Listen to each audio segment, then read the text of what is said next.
नाज़रीन, behind the news में मां आहियां जो मेज़बान शकील सुमरो। नाज़रीन, ख़िते ऐं आलमी जेका सियासत जी सूरत हाल आहे, उन सियासी सूरत हाल में अमेरिका ऐं चीन जे विच में जेका छिकताण आहे ऐं उन खां पोइ जेका ख़िते जे मुख़्तलिफ़ मुल्कनि जी सूरत हाल ते जेके असर पइजी रहिया आहिनि, उन ते पाण बहस कंदा रहिया आहियूं। ऐं ताइवान जे हवाले सां, छाकाणि त ताइवान में 9 महीननि खां पोइ सदारती चूंडूं थियणियूं आहिनि। इन खां अॻु में जॾहिं नैन्सी अमेरिका जी जेका सेक्रेटरी आहे, उन दौरो कयो त उन ते चीन शदीद रद्दमल जो इज़हार कयो हुयो। ऐं हाणे फ्रांस जे सदर जेको चीन जो दौरो कयो आहे, उनमें फ्रांस जे सदर सिधो अमेरिका खे सख़्तु तनक़ीद जो निशानो बणायो आहे। उन सां गॾोगॾु हुन यूरोप जे हवाले सां स्ट्रेटेजिक डेप्थ जो ऐलान कयो आहे ऐं उनमें चयो आहे त यूरोप खे ताइवान वारे मामले ते गैर जानिबदार रहणु खपे। फ्रांस जो सदर जो जेको चीन जो दौरो आहे, उन ते नेटो जो जेको तर्जुमान आहे, उन में सख़्तु रद्दमल जो इज़हार कंदे चयो आहे त फ्रांस जेका प्रेसिडेंट ॿोली इस्तेमालु कई आहे, उन ॿोली खे कंहिं बि सूरत में बर्दाश्त नथो करे सघिजे।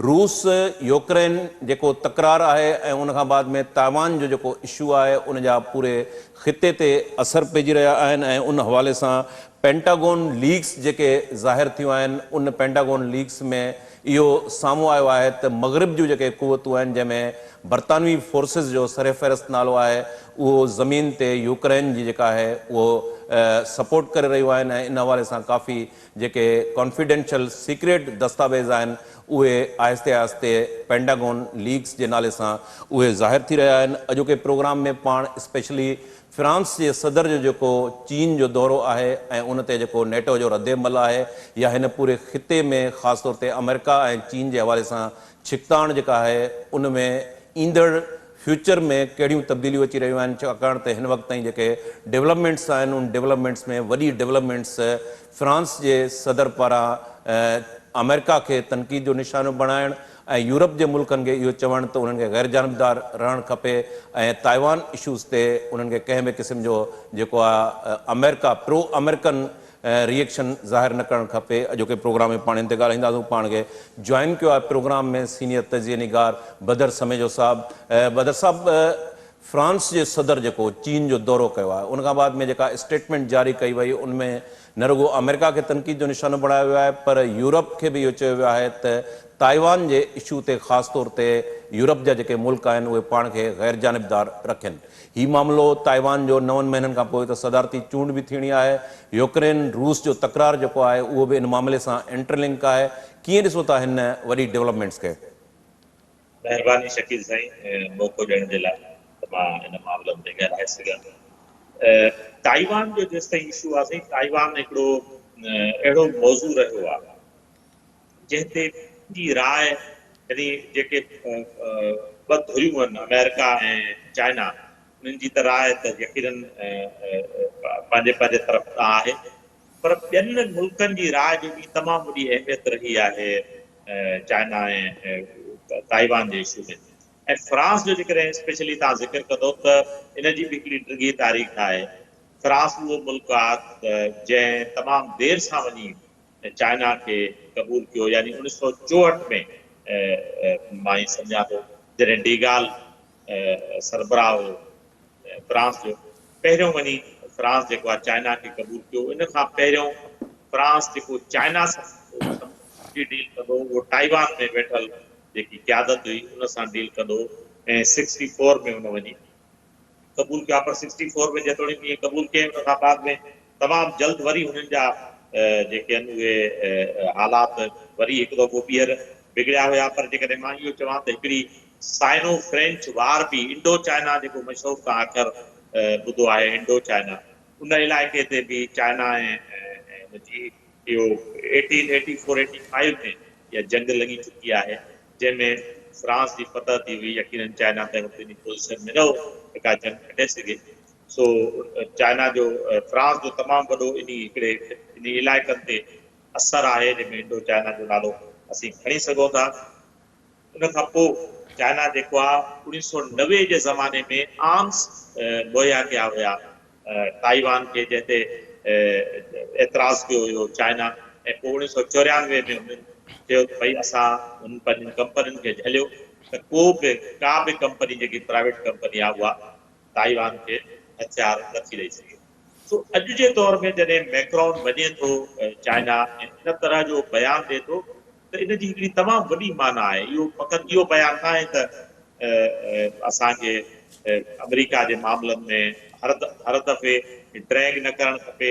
जेतिरी जेकॾहिं असां सम्झूं त इहे मामला असांजा न आहिनि अमेरिका जा आहिनि त पोइ असां उनमें ज़रूरी न आहे त हर वक़्तु उनमें शामिलु हुजूं। इहो हिकिड़ो वॾो बयानु आहे ऐं इहो बि ज़ाहिर थो करे त फॉरेन पॉलिसी जे हवाले सां यूरोप जा जेके मुख़्तलिफ़ मुल्क आहिनि उहे हाणे पंहिंजी राह वठण जी कोशिशि कनि पिया। जेतोणीकि यूरो जे ज़माने में या ट्राई 1990 जे ज़माने में इहा कई वई हुई पर एतिरी ख़ातिर खां कामयाबी न थी। ऐं ख़ासि करे यूरो जो जेको इजरा हुयो जे पोयों फिलासफ़ी इहा हुई त हाणे दुनिया में जेको ट्रेड थिए उन में यूरो जो बि हिकिड़ो रोल हुजे पर अमेरिकन ताक़त जे करे अमेरिकन ताक़त जे अॻियां इहो मुमकिन न थी सघियो आहे।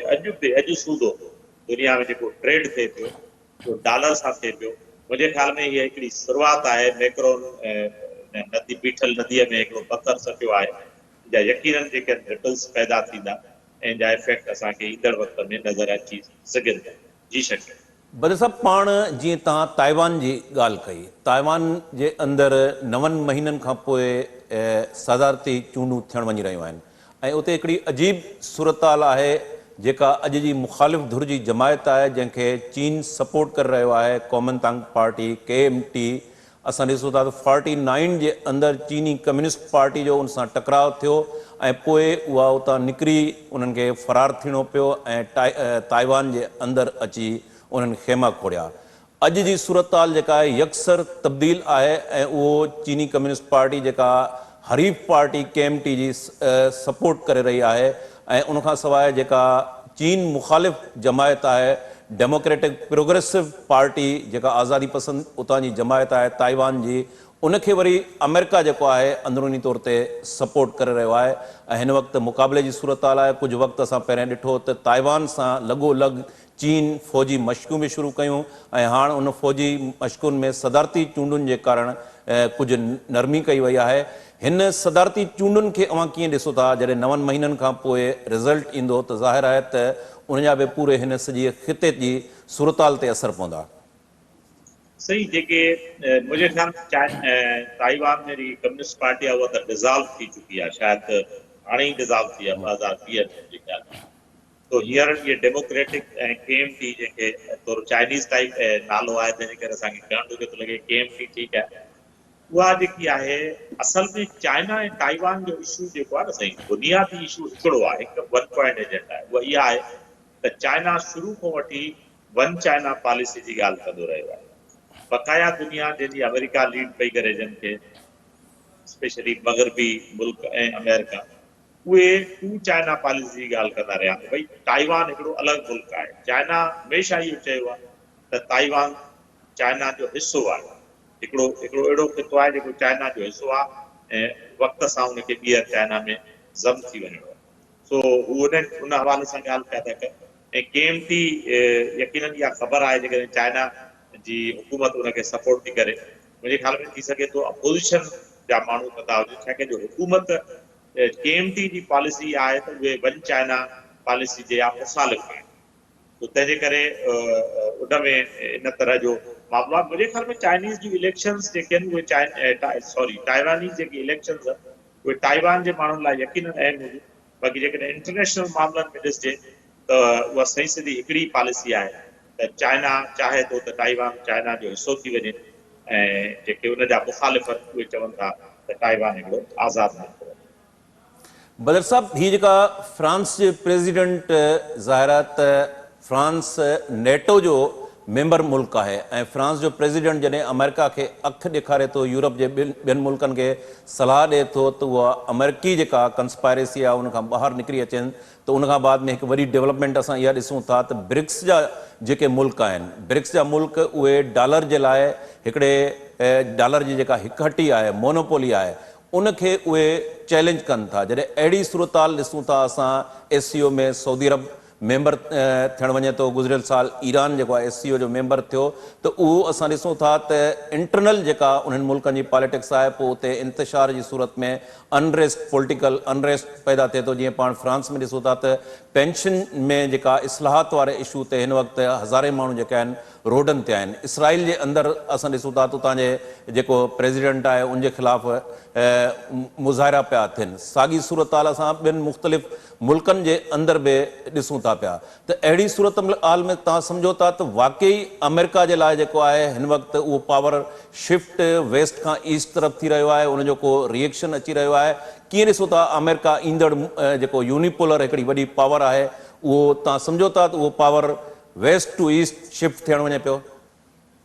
जी बिल्कुलु, असां ईअं सम्झूं था त ही जेको दौर आहे इन में ही मल्टीपोलर खां पोइ हाणे जेके मुंहिंजे ख़्याल में फरीद ज़की आहे शायदि किताब आहे वर्ल्ड आफ्टर अमेरिकन डोमिनेशन या कुझु मां नालो रोज़ करे मिक्स पियो थो कयां।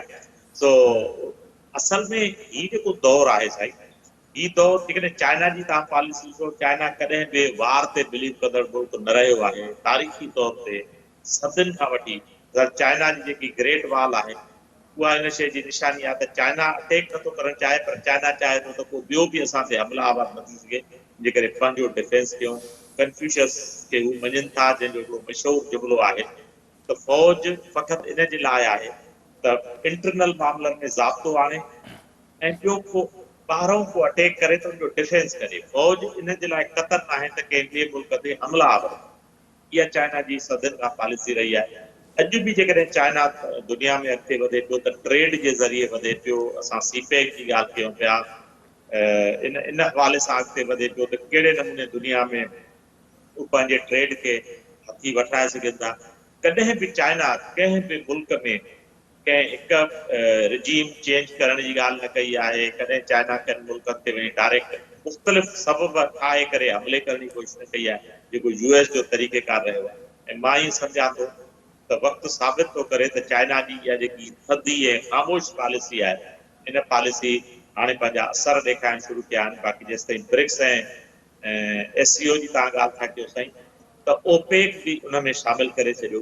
जेके OPEC जा मुल्क आहिनि उहे वक़्तनि कोशिशि कंदा रहिया आहिनि त ऑयल प्रोड्यूसिंग जेके कंट्रीज़ आहिनि त कहिड़े नमूने असां जेकी ऑयल जो ट्रेड आहे उनखे कंहिं ॿियनि करंसीज़ में बि हलाए सघूं, जेतोणीकि अॼु जी तारीख़ ताईं इहे मुमकिन न थी सघियो आहे। पर इहो मां नथो सम्झां त इहो सदाईं ईअं रहंदो। ऐं जेकी हाणे दुनिया में तेज़ी सां तब्दीलियूं अचनि पियूं ऐं ख़ासि करे रूस जीअं जिन ॻाल्हि ते बीठो रहियो आहे, जेकॾहिं यूक्रेन जी वार में हुनखे केतिरा बि ॾुखियाई ॾिसणी पई आहिनि, हू बीठो रहियो आहे ऐं हाणे आस्ते आस्ते हुनजा नतीजा बि निकिरनि पिया।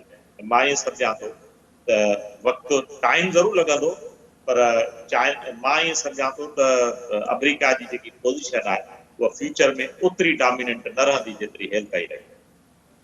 बदर साहब, फ्रांस जी वरी पाण वापसि फ्रांस ते अचूं था। फ्रांस जी जेका चिड़ आहे उहा चिड़ जो हिकिड़ो वॾो सबबु ऑस्ट्रेलिया ऐं फ्रांस में जेको आबदोज़ जो मुआहिदो हुयो, उहो मुआहिदो जेको आहे उहो रद्द कयो वियो ऐं पोइ अमेरिकन कंपनी खे जेको आहे उहो ठेको ॾिनो वियो। ईअं पाण ॾिसूं था पिया त ऑस्ट्रेलिया, बर्तानिया ऐं अमेरिका में जोहरी आबदोज़ जो जेको कैलिफोर्निया में मुआहिदो थियो उन ते सहियूं कयूं वयूं। त तव्हां सम्झो था त अमेरिका जेको यूनिपोलर पावर आहे, ज़ाहिर आहे त उन वटि काउंटर स्ट्रेटजी हूंदी। हीअ जेका मुआहिदो अॻु में ई ऑस्ट्रेलिया ऐं फ्रांस जो थियल हो उनखे रद्द करे जेको आहे उहो अमेरिकन कंपनी खे ठेको ॾिनो वियो। त तव्हां सम्झो था त चीन ताइवान वारे मामले ते ख़ासि तौर ते अमेरिकन स्ट्रेटजी छा हूंदी, उनखे काउंटर कीअं कंदो जेकॾहिं उते एक्सेस वधे थो वन चाइना जे हवाले सां चीन जो? त काउंटर स्ट्रेटजी ज़ाहिर आहे त अमेरिका बि पंहिंजी उहा खणी ईंदो। उहा कहिड़े क़िस्म जी हूंदी उनखे काउंटर स्ट्रेटजी तव्हां सम्झंदा?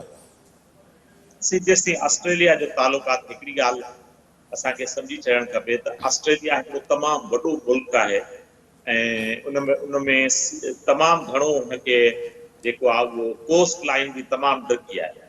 पर ऑस्ट्रेलिया साॻे वक़्त में को वॾी आबादी जो मुल्क न आहे। तंहिंजे करे ई तव्हां सदाईं खां ॿुधंदा आहियो, स्पेशली ऑस्ट्रेलिया ऐं कैनेडा जे बारे में, त हुते इमिग्रेशन तमामु जेके नरम पॉलिसी आहे रही सघे था। सबबु इहो आहे त ऑस्ट्रेलिया मुल्क तमामु वॾो आहे, पर माण्हू उनजे मुक़ाबिल तमामु थोरा आहिनि।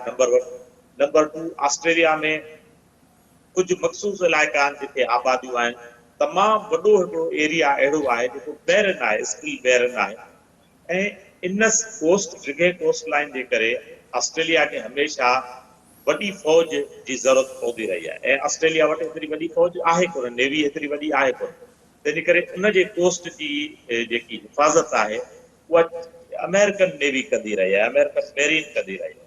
तंहिंजे करे ऑस्ट्रेलिया जेकॾहिं जीअं बि अमेरिका फ़ैसिलो कंदो, ऑस्ट्रेलिया हुन सां आर्ग्यू करण जी पोज़ीशन में कॾहिं बि न रहियो आहे, तंहिंजे करे हू हुनखे क़बूल कंदो। नंबर 2 साॻी पोज़ीशन इंग्लैंड जी आहे, ख़ासि करे सेकेंड वर्ल्ड वार वक़्तु इंग्लैंड इंतिहाई कमज़ोर फुटिंग ते आहे, ऐं हू अमेरिका जे सहारे खां सवाइ उनजी पोज़ीशन तमामु कमज़ोर आहे।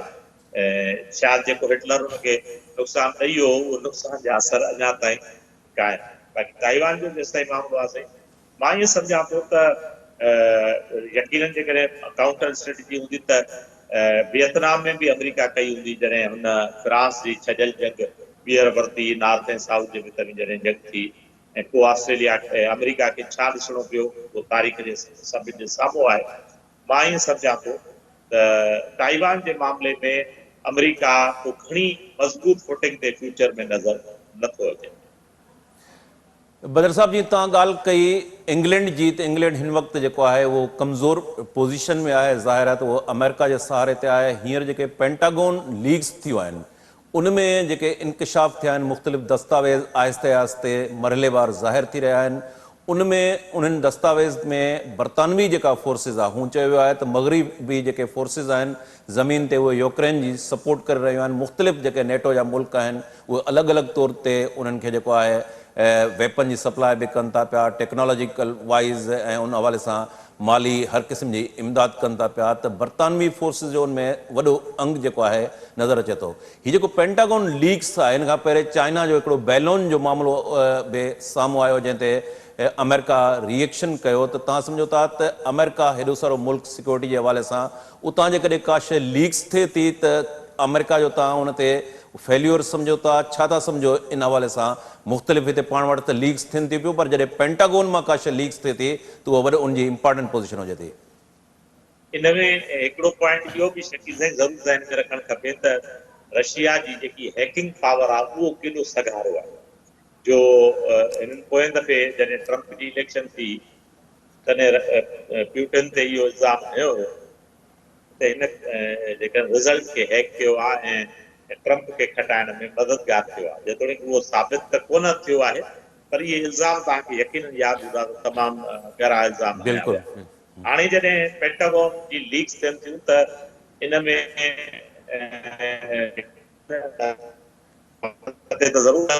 लीक्स आहिनि, पर इहो बि सम्झणु खपे त रशिया जो जेको हैकिंग पावर आहे उहो बि इंतिहाई सघारो आहे, जो एॾी वॾी सिक्योर जॻह ते हुननि इंग्लैंड जे हवाले सां असां चई चुका आहियूं जी आख़िर आहे जेके नेटो जे हवाले सां मुख़्तलिफ़ रेस्ट ऑफ सेंट्रल यूरोप मुख़्तलिफ़ वक़्तनि ते अमेरिका सां इख़्तिलाफ़ रखंदो रहियो आहे। ईरान जे मामले में बि तव्हांखे यादि हूंदो, काफ़ी जॻहियुनि ते फ्रांस या ॿियनि मुल्कनि इख़्तिलाफ़ रखिया, जर्मनी इख़्तिलाफ़ रखिया त भई असां ईरान सां कंफ्लिक्ट में नथा जुड़ूं, असां हिकिड़े ख़िते में था रहूं, ऐं जेकॾहिं को मामिलो थिए थो त उहो यकीन असांजे ख़िते ते डायरेक्ट असर अंदाज़ थिए थो, अमेरिका परे थो रहे। पर इंग्लैंड कॾहिं बि इहो अखर इस्तेमालु न कयो आहे, छाहे करे इंग्लैंड जी इहा पोज़ीशन ई न आहे उहो अमेरिका जे इनकार करे सघे ऑस्ट्रेलिया। नंबर 3 जेको तमामु अहम पॉइंट आहे उहो इहो आहे त पेंटागन लीक्स में इहो बि चयो वियो आहे त अमेरिका स्पाइंग करे थो, दुश्मननि जी त करे थो, मुखालफ़त जी त करे थो, पर पंहिंजे ख़ुदि साथी मुल्कनि जी, यानी इसराइल जी, साउथ कोरिया जी स्पाइंग, जेके यकीनन हुन जा हेॾा वॾा अलाइज़ आहिनि। इहो छा थो साबित करे? इहो साबित थो करे त ख़ुदि अमेरिका वटि बि शायदि इन तरह जा ख़दशा आहिनि, त जेके हुन जा अलाइज़ आहिनि उहे बि हुन सां केतिरा फेयर बीठा। ऐं जेकॾहिं सभिनि माण्हुनि जी पर्सनल लाइफ में जेकॾहिं इन तरह जी इंटरफेरेंस थिए थी ऐं इन लीक्स साबित थियूं कनि त जेकॾहिं स्पाइंग थिए थी त पोइ आख़िर मतिलबु जो छा थो मतिलबु निकिरे त सॼी दुनिया खे फ़क़ति US जे रहम करम ते रहणो आहे। मां ईअं सम्झां थो त अॼु जे दौर में जॾहिं इन तरह जा आवाज़ उथी रहिया आहिनि त इहो लम्हे फिक्री आहे सभिनि लाइ। ऐं यूएस जे बि थिंक टैंक्स जेके आहिनि ते ज़रूरु ॻाल्हाईंदा। हर मुल्क हर थिंक टैंक जेको आहे पंहिंजे मुल्क जे मुफ़ाद में ॻाल्हाईंदो आहे, पर जेकॾहिं दुनिया गैर महफ़ूज़ आहे त पोइ को बि मुल्क महफ़ूज़ न आहे। त मां ईअं सम्झां थो त हाणे इहे जेकी वार प्रॉक्सी वार इन जो दौर ख़तमु थियणु खपे।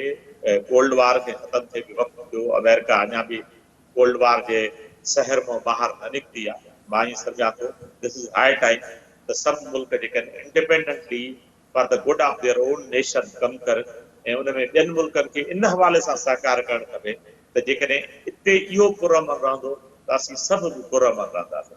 इहा ई पॉलिसी दुनिया खे इन पॉलिसी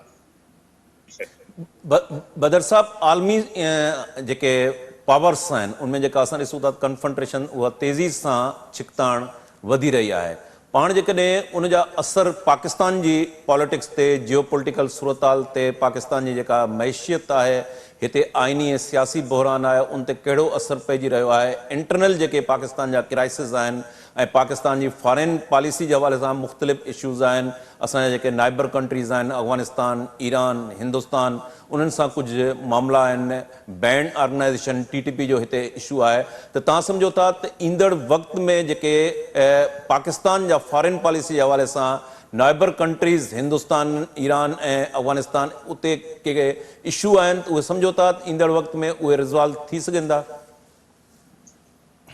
पहिरीं ॻाल्हि त वार जे हवाले सां तव्हां ॻाल्हायो, तव्हांजा जेके पहिरें मुलान यूक्रेन वार स्पेशली इकोनॉमी खे तमामु वॾो डिस्टर्ब थियो आहे। जो सबबु इहो आहे त रूस मां हिकिड़ो जेको आयल माना एनर्जी जा स्पेशली जेके एनर्जी जा सेक्टर असांजी पाइपलाइन डिस्टर्ब थी आहे।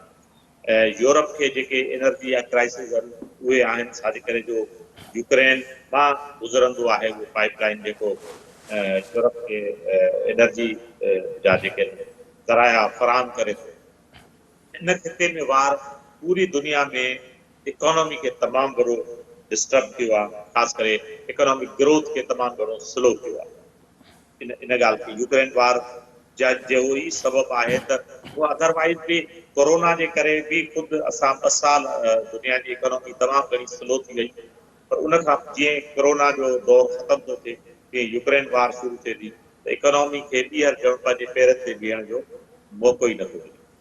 नंबर 2, तव्हां जेकॾहिं खिते जे हवाले सां ॻाल्हायो था, मां ईअं सम्झां थो साईं त असांजे खिते में जेके मामला वधीक थिया उनमें प्रॉक्सी वार जो तमामु वॾो रोल हुयो।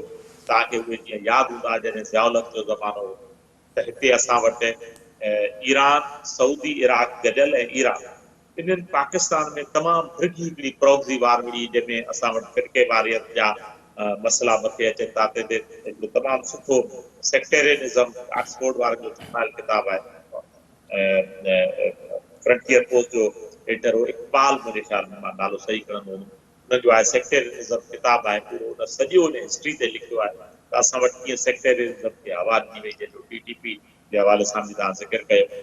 उन खां सवाइ जेके असांजा नेबर सां इशू आहिनि साईं, इहे नेबर सां इशू यकीनन तमामु घणे हद ताईं रिज़ॉल्व थी वेंदा जेकॾहिं सऊदी ऐं ईरान हिक टेबल ते अचनि था पिया।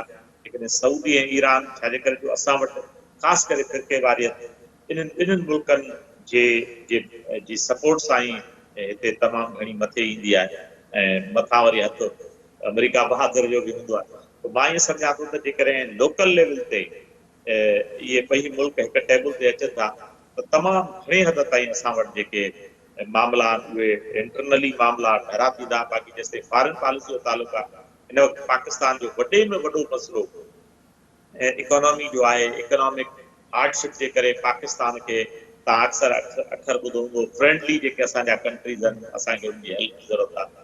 मां ईअं सम्झां थो त दिस इज़ हाई टाइम त उन सॼनि मुल्कनि खे अॻिते अची पाकिस्तान खे हिन मुश्किल इकोनॉमी जे क्राइसिस मां ॿाहिरि कढणु खपे ऐं पाकिस्तान खे बि फ्यूचर में रोल प्ले करणु खपे त उहो कीअं पंहिंजे नेबर्स सां वधीक अमन, भाईचारे ऐं बहितर तिजारत सां रही सघे।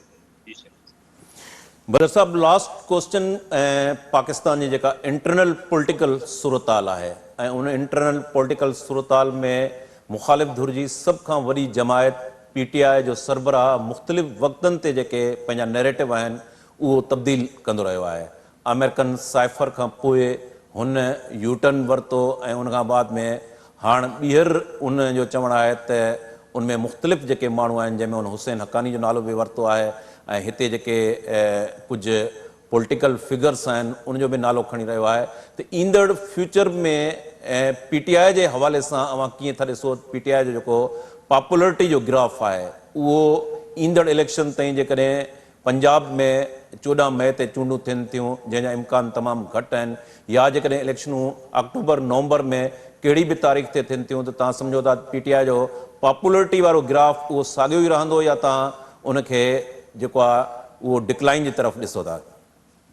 शकील साईं, अमेरिका जे साइफर जे हवाले सां जेकी ॻाल्हि कई, अॼु जी अख़बारुनि में इहा ख़बर आहे त कांग्रेसमैन शर्मन आहे उन जेको आहे ब्लिंकन खे चयो आहे सेक्रेटरी ऑफ स्टेट त पाकिस्तान में माइनॉरिटीज़ सां ज़ुल्म थी रहियो आहे ऐं PTI जा त नाला खया आहिनि। अली अमीन गंडापुर जी गिरफ़्तारी बि ब्रेंड शर्मन ज़िक्र कयो आहे त भई मां खे ॾाढी हैरत थींदी आहे त जॾहिं तव्हां एवरीबडी नोज़ लॉबिस्ट अमेरिका में त हिकिड़ो तमामु मुरविज नालो आहे साईं ऐं तारीख़ी जी हिकिड़ी पोज़ीशन आहे। उते तमामु वॾियूं फर्म्स आहिनि जिन खे हायर कयो वेंदो आहे। तव्हांखे यादि हूंदो जनरल मुशर्रफ कंहिं ज़माने में तमामु वॾा पैसा भरिया, हिकिड़ो दफ़ो हुनखे तक़रीर करण जो मौक़ो मिलियो। कार्नेगी इंडाउमेंट हिकिड़ी आहे, थिंक टैंक आहे तमामु वॾी, हुन में ॻाल्हाइण जो मौक़ो मिलियो, तमामु वॾा हुन पैसा भरिया हुन जे लाइ। तव्हांखे इहो बि यादि हूंदो त PTI मुख़्तलिफ़ वक़्तनि ते मुख़्तलिफ़ फर्म्स खे हायर कयो आहे अमेरिका में। अमेरिका में लॉबिंग थींदी आहे साईं, में तमामु वॾा पैसा ख़र्च थींदा आहिनि। पोइ उहे छा कंदा आहिनि, उहे लॉबिस्ट छा कंदा आहिनि, उहे पंहिंजा सोर्सिस, पंहिंजा तालुकात, कॉन्टेक्ट्स पंहिंजा इस्तेमालु कंदा आहिनि। पोइ अमेरिकी हुकूमत सां उनजो कमु छा हूंदो आहे, बुनियादी गौर सां सम्झणु खपे।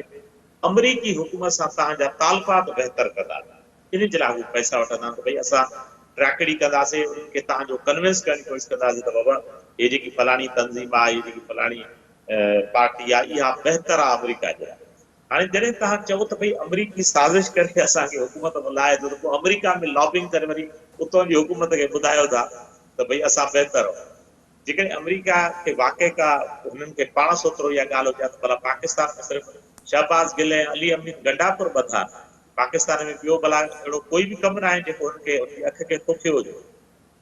सो बाक़ी इहो आहे त नैरेटिव जो जेसि ताईं तालुक आहे त नैरेटिव ताज़ो कंदो रहंदो आहे। जीअं पकोड़ा ताज़ा तरबा आहिनि, नैरेटिव ताज़ो तरींदो आहे हर दफ़े। त मां ईअं सम्झां थो त पंजाब जा 2-3 ज़िला आहिनि साईं, पंजाब सॼो न, पंजाब जा 2-3 ज़िला आहिनि जिते PTI यकीनन मक़बूल हूंदी थ्रू ट्विटर ऐं ॿिया जेके इंस्टाग्राम या जेके ॿिया जा हैंडल्स आहिनि, टिकटॉक्स वग़ैरह।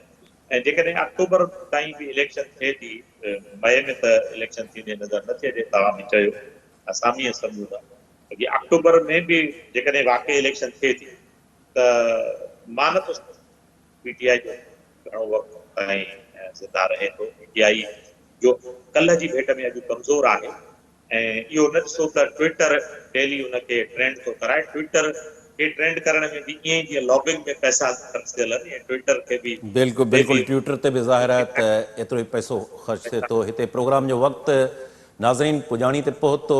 बदर समेजो साहब तव्हांजी महिरबानी। नाज़रीन, ख़िते जी सूरताल, पाकिस्तान जो जेको इंटरनल आइनी सियासी मुआशी ऐं समाजी बहरान आहे, पाण उन ते बि ॻाल्हायो त उन सां गॾोगॾु आलमी जेका सूरताल आहे, ख़ासि तौर ते फ्रेंच प्रेसिडेंट जी जेका चीन जो दौरो आहे उनजा पूरी यूरोपियन कंट्रीज़ ते कहिड़ा असर पवंदा, अमेरिका सां जेके फ्रांस जा तालुकात आहिनि उन ते बि पाण ॻाल्हायो। ईंदड़ प्रोग्राम ताईं पंहिंजे मेज़बान शकील सुमरो खे इजाज़त ॾींदा।